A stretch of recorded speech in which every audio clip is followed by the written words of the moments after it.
Guys, yung mga pusang gala na mga pinapakain po natin, maya maya babalikan po natin para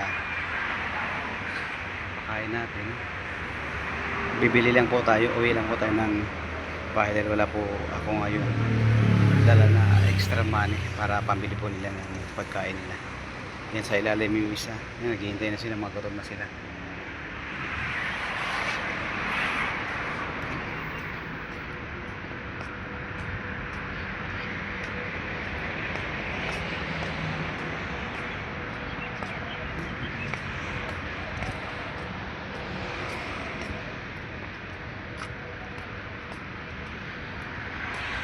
Malapit lang naman sa tirahan ko, mga 7 minutes na lakad.